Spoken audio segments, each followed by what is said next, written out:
Chapitre 13. M'la brouette. Le lendemain matin, lundi, après avoir déposé la tête réduite chez un coiffeur en guise de tête à perruque, je réglai ma note et celle de mon camarade, avec l'argent de ce dernier toutefois. Le ricanant patron, ainsi que ses hôtes, paraissaient au comble de l'amusement devant la soudaine amitié qui était née entre Queequeg et moi, d'autant plus que les histoires à dormir debout que Peter Coffin m'avait contées à son sujet m'avaient fortement effrayé à l'égard de celui-là même dont je faisais à présent mon compagnon. Nous empruntâmes une brouette dans laquelle nous mîmes nos affaires, dont mon pauvre sac de voyage, le sac de toile de Queequeg et son hamac, et nous voilà en route vers le Varech, la petite goélette faisant le service de Nantucket et qui se trouvait à quai. Tandis que nous nous y rendions, les gens se retournaient pour nous regarder, non point tant sur Queequeg, car ils avaient l'habitude de voir des cannibales de son espèce dans leurs rues, mais parce que nous étions pareillement en confiance l'un envers l'autre. Mais nous n'y prêtions pas attention, roulant notre brouette à tour de rôle et Queequeg s'arrêtant parfois pour ajuster le fourreau sur les barbes de son harpon. Je lui demandai pourquoi il prenait à terre un objet aussi gênant, et si les baleiniers ne fournissaient pas les harpons. Il répondit que ma question était des plus raisonnables, mais qu'il avait une prédilection pour son propre harpon parce qu'il était d'excellente qualité, qu'il avait fait ses preuves en maint combat mortel et qu'il avait pénétré profond dans le cœur des baleines. En somme, comme nombre de moissonneurs et de faucheurs, bien qu'ils ne soient nullement tenus de le faire, vont aux champs de leurs fermiers armés de leurs propres faux, Queequeg, pour des raisons de lui seul connues, préférait son propre harpon. Prenant son tour de brouette, il me raconta l'histoire amusante qui lui était arrivée lorsqu'il en vit pour la toute première fois. Cela se passait à Sag Harbor. Les propriétaires de son bateau lui en avaient, semble-t-il, prêté une pour transporter son coffre pesant jusqu'à sa pension. Afin de ne pas paraître ignorer à quoi elle servait, ce qui était la vérité et comment la manipuler, Queequeg posa son coffre dessus, l'attacha solidement et quitta les quais la brouette sur le dos.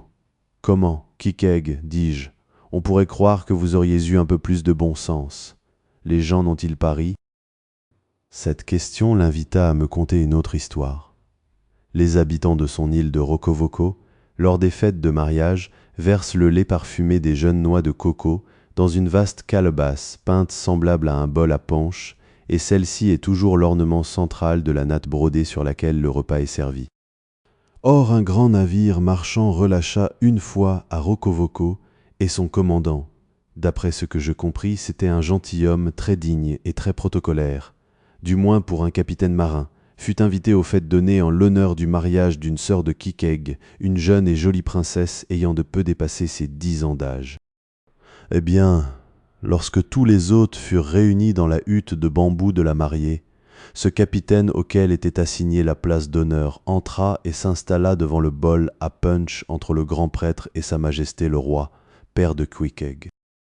Lorsque fut dite la prière avant le repas, car ces gens rendent grâce tout comme nous, bien que Queequeg m'ait dit que, contrairement à nous qui tenons alors le nez dans nos écuelles, eux, à la façon des canards, lèvent les yeux vers celui auquel on est redevable de toutes les fêtes.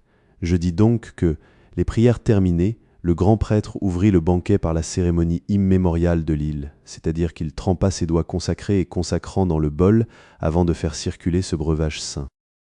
Se trouvant placé à côté du grand prêtre et ayant suivi son geste, pensant qu'il avait entière préséance étant capitaine de navire sur un simple roi insulaire, d'autant plus qu'il était reçu par lui, le capitaine se lava froidement les mains dans le bol à punch, le prenant, j'imagine, pour un gigantesque rince-doigt.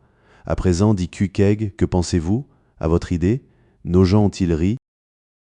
Enfin, trajet payé et bagages à l'abri, nous fûmes à bord de la goélette. Hissant sa voile, elle descendit la rivière Acushnet. Sur une rive, New Bedford dressait les étages de ses rues dont les arbres givrés étincelaient dans l'air clair et froid. D'énormes collines, des montagnes de futailles s'empilaient sur ses quais, et côte à côte, les navires baleiniers, ces errants de toute la terre, dormaient dans le silence et la paix enfin retrouvés. Certains pourtant s'éveillaient déjà pour de nouveaux départs, au bruit des charpentiers et des tonneliers de bord, et les feux et les forges, fondant le goudron, ronflaient.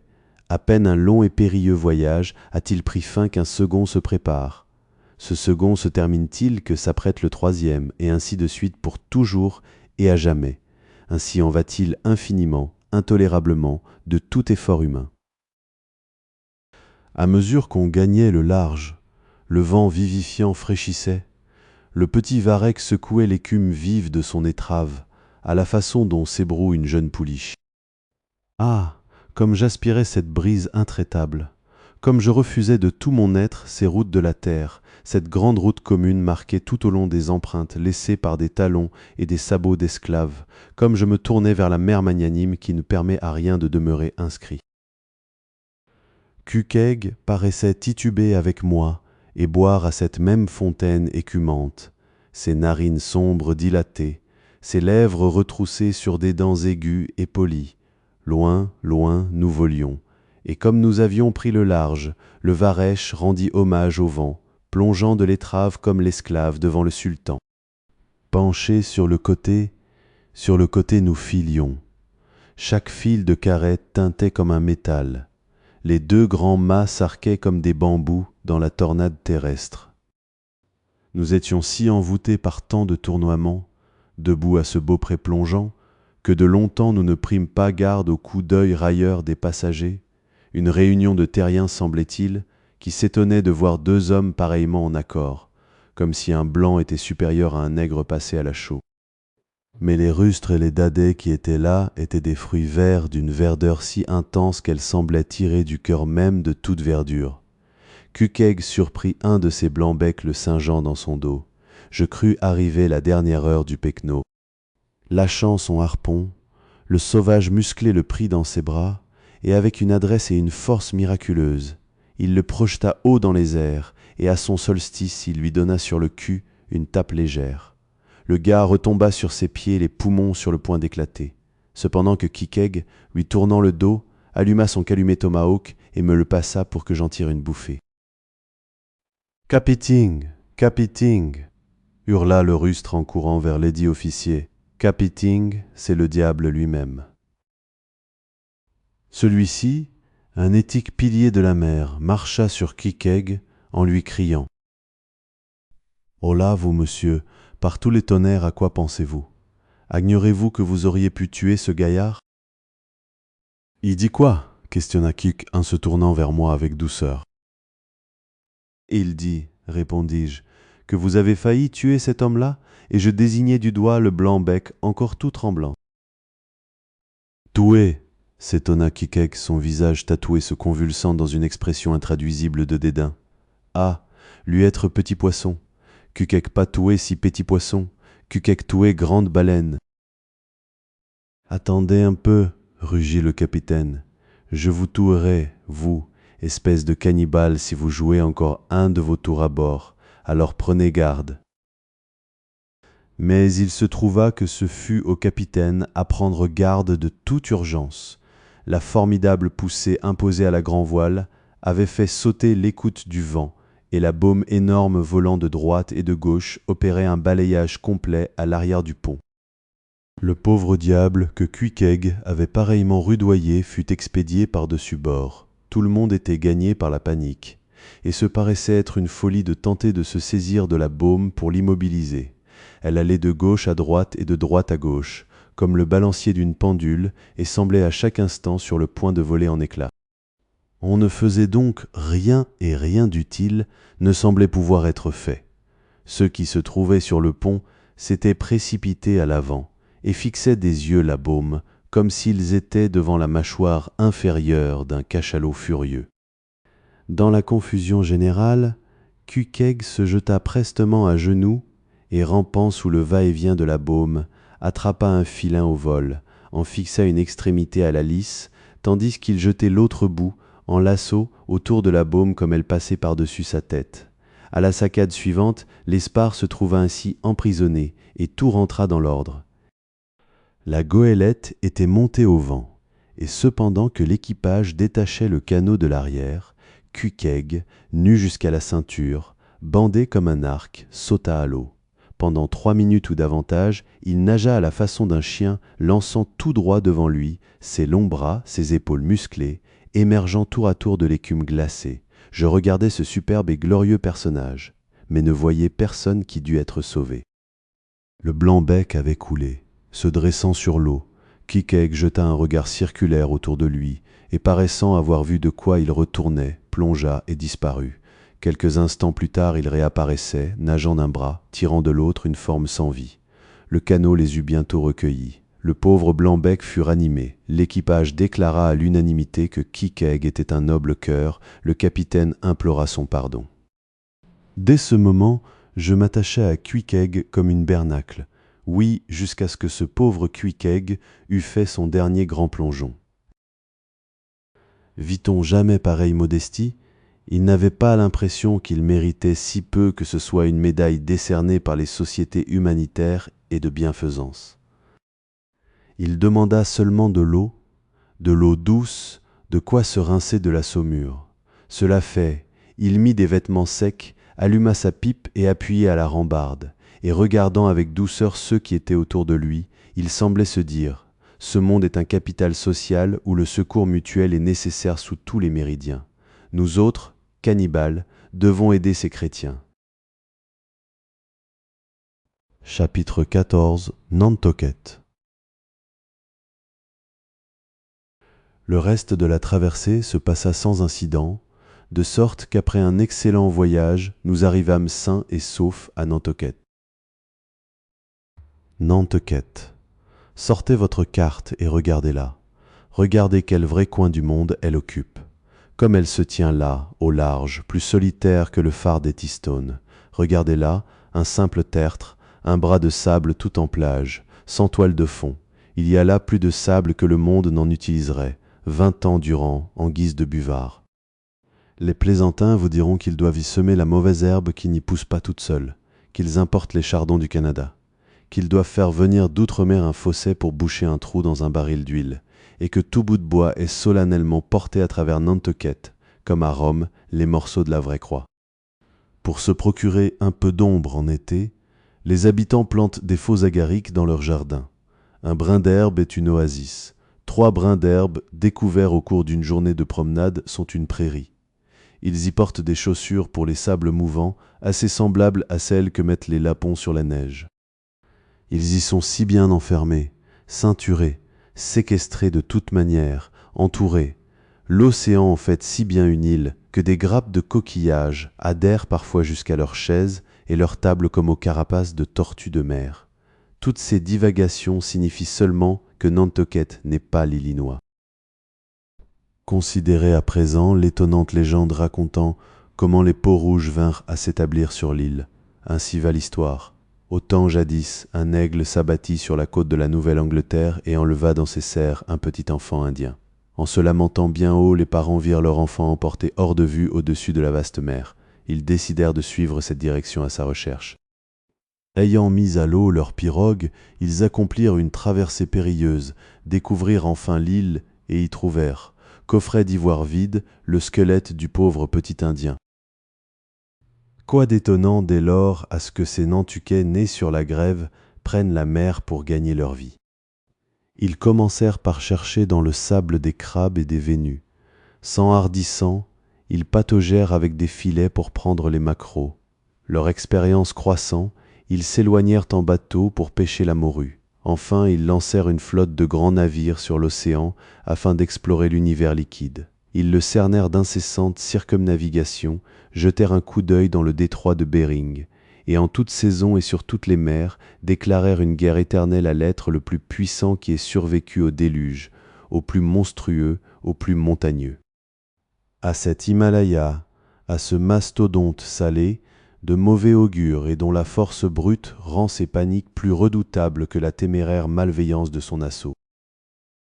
C'est ainsi que ces Nantuckais nus, ces ermites de la mer, sortant de leur fourmilière océanique, parcoururent le monde liquide et le conquirent comme autant d'Alexandre, se partageant les océans Atlantique, Pacifique et Indien, comme les 3 nations flibustières firent de la Pologne. Que l'Amérique ajoute le Mexique au Texas empile Cuba sur le Canada.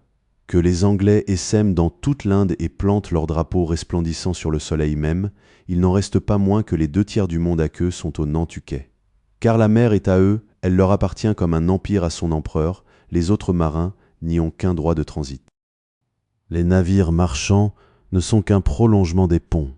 Les bâtiments de guerre rien de plus que des forteresses flottantes, les pirates et les corsaires, bien que sillonnant les mers, comme des voleurs de grands chemins parcourent les routes, ne font rien de plus que piller d'autres navires, fragments de terre comme eux, qui ne quittent pas leur subsistance dans l'abîme sans fond. Seul le Nantuquet réside et pullule sur la mer. Lui seul vogue sur la mer dans des navires. Pour parler en termes bibliques, labourant, ici et là, sa plantation personnelle. C'est là son foyer. Là il mène ses affaires, à l'abri d'un nouveau déluge, quand bien même toute la population de la Chine en serait submergée. Il vit sur la mer comme le coq des Landes sur la lande, se cache dans la vague, et l'escalade comme les Alpes le chasseur de chamois. Pendant des années, il ne sait plus rien de la terre, et lorsqu'il y revient enfin, elle a pour lui un parfum d'autre monde, plus étrange que celui de la lune n'en aurait pour un terrien. Comme le goéland sans patrie replie ses ailes au coucher du soleil et s'abandonne à la berceuse des flots, ainsi à la tombée du soir le Nantuquet, loin de toute terre, ferle ses voiles et s'étend cependant que sous son oreiller même défilent des troupes de morses et de baleines. Chapitre 15. Soupe de poisson. Il était bien tard dans la soirée quand le petit Varech mouilla confortablement l'ancre et que Kikeg et moi débarquâmes. Aussi nous ne pouvions vaquer à aucune affaire le soir même, du moins à aucune autre que de trouver à souper et à dormir. Le patron de l'auberge du Souffleur nous avait recommandé d'aller chez son cousin Osée Hussey, propriétaire des Tat-Po, l'hôtel le mieux tenu de tout Nantucket, nous affirma-t-il. De plus, nous avait-il assuré, ce cousin Osée, comme il l'appelait, était célèbre pour ses soupes de poisson. En somme, il déclarait carrément que nous ne pouvions faire mieux que de tâter la chance au Tat-Po. Mais le chemin à suivre qu'il nous avait indiqué, nous engageant à suivre par tribord un entrepôt jaune jusqu'à ce qu'on aperçoive une église blanche à bâbord, de rester alors à bâbord jusqu'à un carrefour à 3 points de tribord, et ceci fait de demander où se trouvait l'auberge au premier homme que nous croiserions.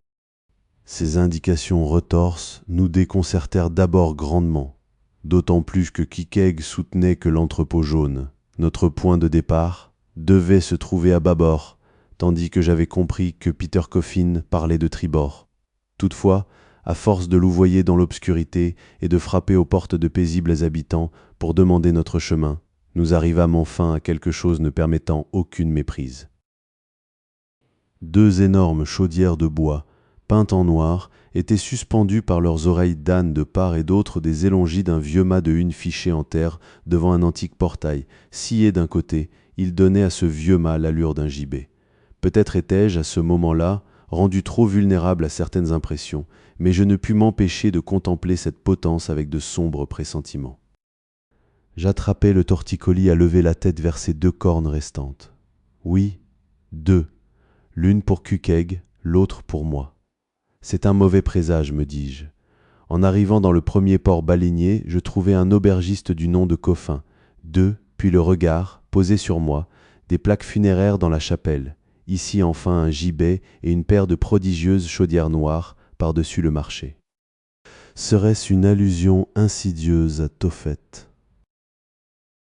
Je fus tiré de mes réflexions par la vue d'une femme couverte de taches de rousseur, assortissant une robe jaune à des cheveux jaunes, debout sous le porche de l'auberge, où se balançait une lampe rouge sans éclat, évoquant singulièrement un œil injecté de sang. Elle tensait vivement un homme en chemise de laine pourpre. « Filez de par là, disait-elle à l'homme, où vous allez recevoir une peignée. »« Venez, Kukeg, tout va bien, voilà madame Hussey. » Il s'avéra que c'était elle en effet. Monsieur Osée Hussey était absent, mais il avait laissé à madame Hussey les pleins pouvoirs sur la conduite de ses affaires. Lorsque nous eûmes exprimé le désir d'un souper et d'un lit, madame Hussey, renvoyant à plus tard ses semonces, nous précéda dans une petite pièce, nous fit asseoir à une table jonchée des reliefs d'un repas qui venait d'être terminé, et se tournant vers nous, questionna. Clovis ou morue? Comment se présente la morue, madame? Demandai-je avec une politesse extrême. Clovis ou morue? Répéta-t-elle.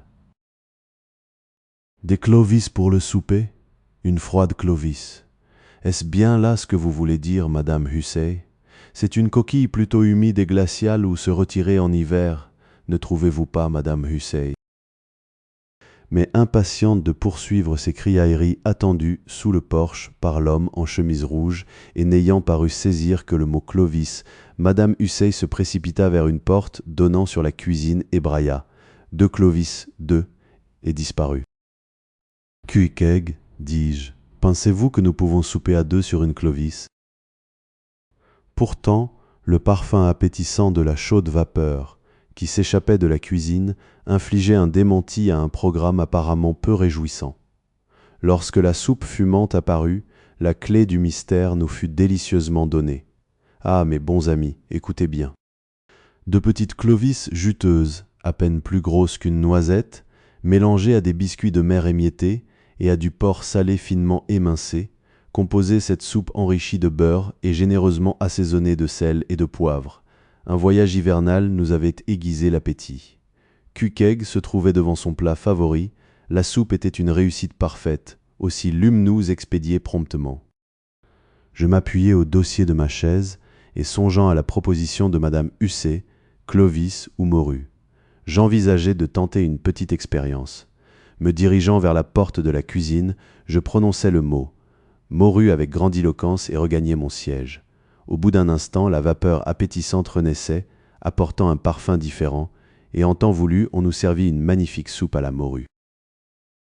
Nous nous y attaquâmes, et tandis que nous plongions nos cuillères dans nos écuelles, je me demandais si cela avait un effet sur la tête. Une locution populaire ne veut-elle pas qu'on ait des têtes de poissons frits? Mais regardez, Cuikeg, n'y a-t-il pas une anguille vivante dans votre écuelle? Où est votre harpon? Ce tas de posse était plus poissonneux que tous les endroits poissonneux, et il méritait bien son nom. Dans toutes ces chaudières bouillaient des soupes de poisson, on vous servait de la soupe de poisson au petit déjeuner, de la soupe de poisson au repas de midi, de la soupe de poisson au souper, jusqu'à ce que les arêtes vous sortent de la peau et que vous en veniez à les chercher dans vos vêtements. L'entrée, devant la maison, était pavée de coquilles de Clovis. Madame Hussey portait un collier de vertèbres de morue polie, et Osée Hussey avait des livres de contes reliés en peau de chagrin, ancienne et de qualité. Le lait avait un arrière-goût de poisson, lui aussi. La raison m'en échappait tout à fait. Mais un matin, tandis que je me promenais le long de la plage parmi les barques de pêcheurs, je vis la vache bringuer d'Osée, pâturant des restes de poissons, avançant sur le sable, ses 4 sabots chaussés d'une tête de morue. Croyez-moi, elle avait l'air d'une traîne savate. Le souper terminé, nous reçûmes une lampe et des renseignements de madame Hussey sur le plus court chemin menant au lit. Mais tandis que Cuikeg s'apprêtait à me précéder dans l'escalier, la dame tendit le bras et réclama son harpon. Elle ne tolérait aucun harpon dans les chambres. « Pourquoi » demandai-je, « tout vrai harponneur d'or avec son harpon. Alors pourquoi non? Parce que c'est dangereux, dit-elle. Depuis que le jeune Styx de retour de malheureux veuvage, après 4 ans et demi d'absence, avec seulement 3 barils d'Aïl, depuis qu'il a été trouvé mort au premier dans la chambre de derrière, le harpon dans le cœur. Depuis alors, je n'autorise aucun pensionnaire à emporter des armes aussi dangereuses dans leur chambre la nuit. Aouchi, monsieur Cuikeg, car elle avait appris son nom. Je vais juste prendre ce fer-ci et vous le garder jusqu'à demain matin. Mais à propos de la soupe, Clovis ou morue pour le petit déjeuner, les gars? Les deux, répondis-je, et donnez-nous aussi une paire de harengs fumés pour varier le menu.